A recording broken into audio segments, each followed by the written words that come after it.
Welcome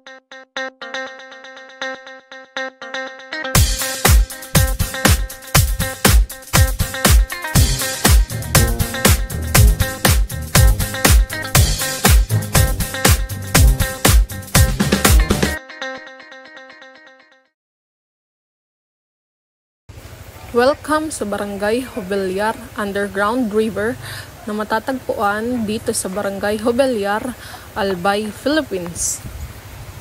Ang entrance fee dito ay 150 per head.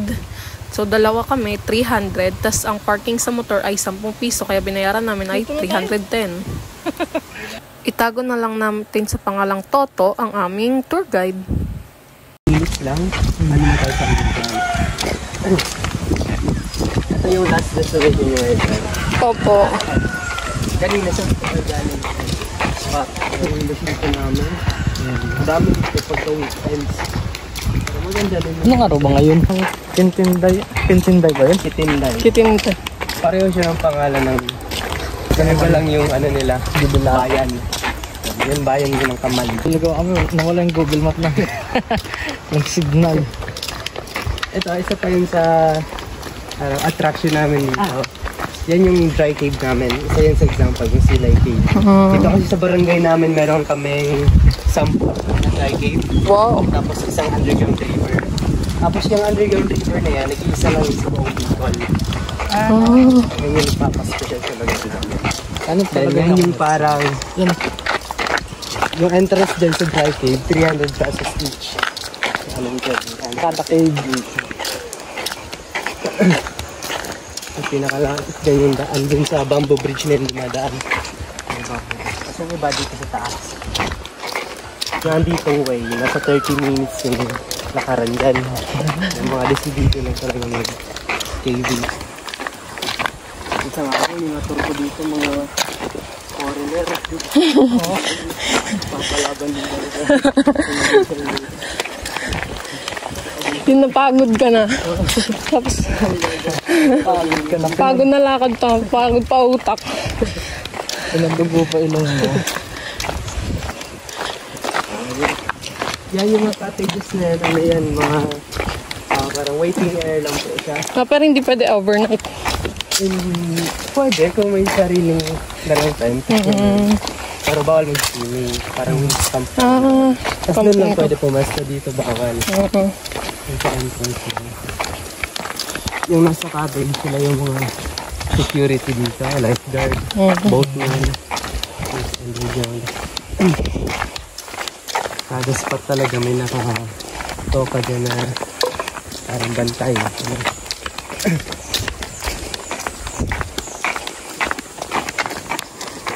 At pagkadating namin, ito agad ang bumungad sa amin. Ang napakagandang Jobeliar Underground River. Meron rin yung cave. Pwede kang pumasok dyan sa loob using the bamboo raft. Ayan, may tulay dyan. Ano pag nagalaw may tao sa loob? Pabalik na kasi yung balsa. Yun yung ginagamit nila para papaandar yung balsa. Yung hila nila. Dati, yung gamit na lang ito, kawayan. Kawayan. Tulak siya sa gilid. Pero nung medyo nagagasgasan kasi yung gilid kakapila, pinalit ko na lang. Katagalan na sisira.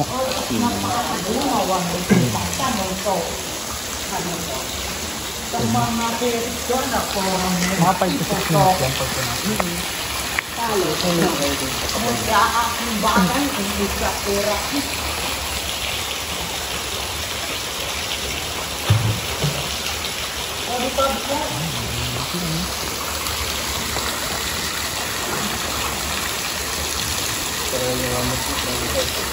sa malalim. Hindi na po. Kanya ay mag-swimming din. Hindi na po. Doon na lang sa pond.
Yung Big Dome Cave namin, sabi ano daw, kaya daw dun i-park yung 12 cars. Wow! Sabi ko, malaki ka Ang laki! Saan yun? Yun yung 25 to 30 minutes ng lakaran. Oh. Malayo-layo pa. Halata ang Big Dome. Smart Araneta na yata yun. Pasok yung kakaligaw-ligaw sa ano, sa daan. So yung mismong may daanan yun sa gilid, ay sa ano mo, sa katapat mo. Tapos yung exit niya, katapat niya lang din, katabi niya. Minsan nagkakalito-lito pag siya. Uy, ang ganda nga dito na yan eh. Pa yung pangalan ng underground dati. Kaya pala. Yan yung former lane niya. May basta.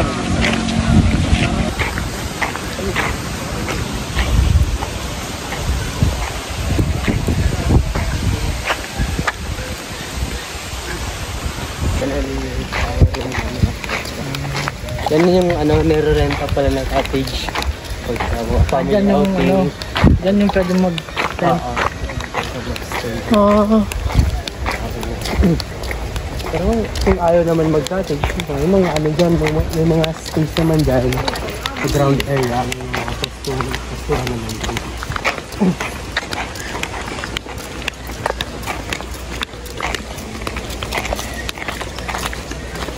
Dito yung mga dumaan dito mga isang jeep. Limang van, gano'n. Kailangan talaga may entrance. Ano po? Dito. Lahat Yung ng tour guide pumapasok. kailangan din. Oh, mandatory po siya. Lahat ng pumapasok dito.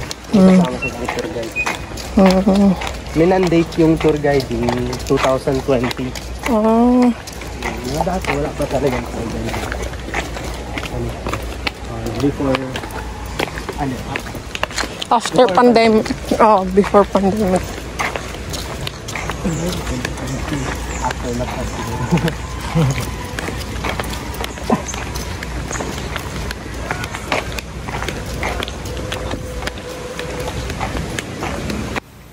After dun sa underground river, pupunta naman tayo ngayon dito sa falls. Tapos yung falls dito sobrang lamig ng tubig. Sobrang refreshing. Sa unahan, mababaw lang. Tapos yun sa dulo, sobrang lalim na daw. Kaya kailangan ng life vest. 2 to 3 feet lang yung babaw niyo dyan. Pagka lumagpas ka dyan sa malaki.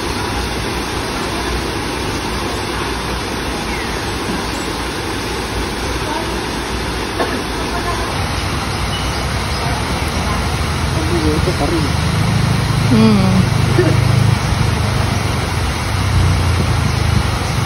Ako na lang magdala yung phone mo mga.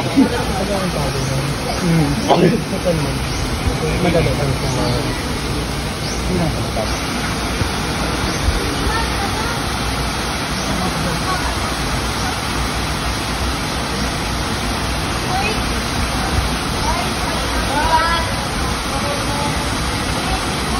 Ay, kumata ka rin. Ano na?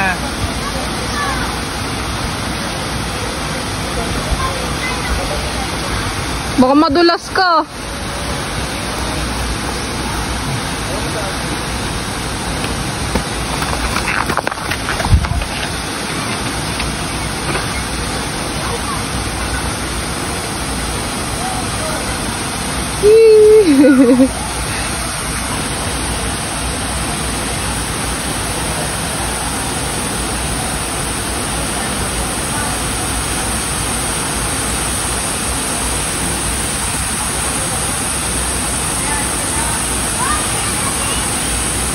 Turakan nila.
Bibit natin.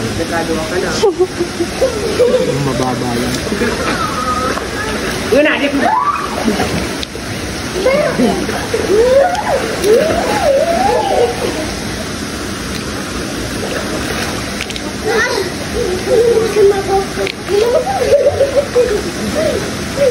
Wow.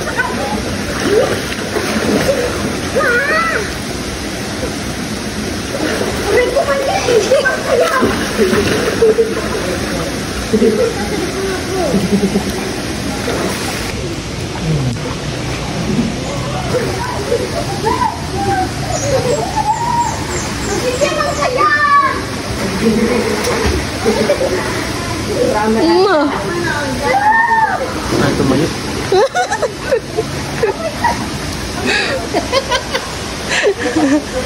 Mahal ko pa buhay ko. 20 years old pa lang siya yan. Oh. Tapos nag-aaral college. Wow. Electrical technology. Wow. Correct. Electrical technology. Wow. Diyan din siya, no? Dito university. Dito siya, no? Oo. Sarado. Oo. Ayos ah. Bago-bago na lang, naka-light vest pa. Pero yung ano sobrang lang mas marami dito.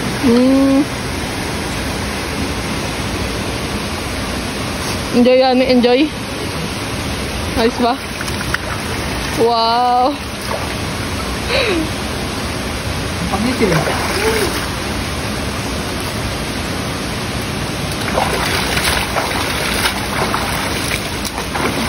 Di na lang lumublob, no? Ang galing.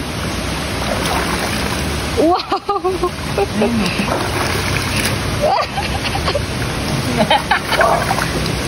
Kadiri.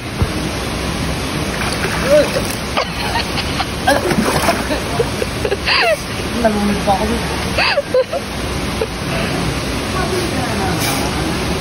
Sakit.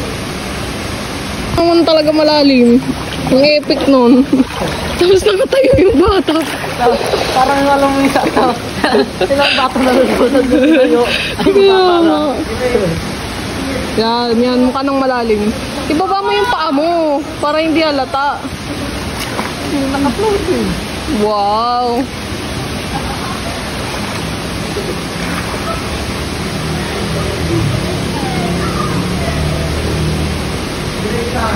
Sana all. Masarap. Linaw ng tubig, kuya ni. Tayo kaya ni. Oh. Expectation.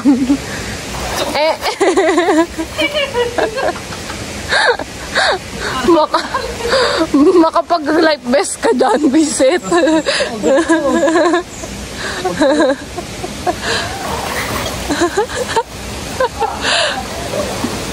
Dito na lang nanigurado pa.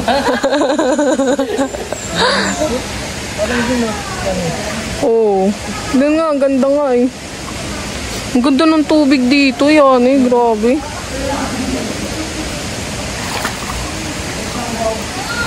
Pwede tumapak dito?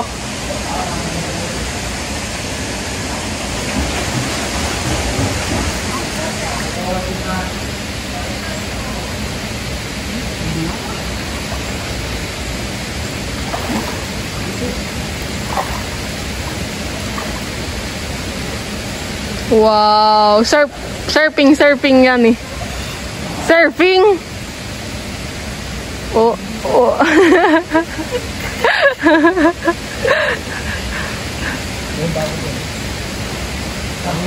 Eh. Oh, mamaya maano ka dyan. Ang baba-baba lang yan eh. Ayun, pagtapos namin dito sa falls, nagbanlaw na kami at umuwi. Yun lang, bye!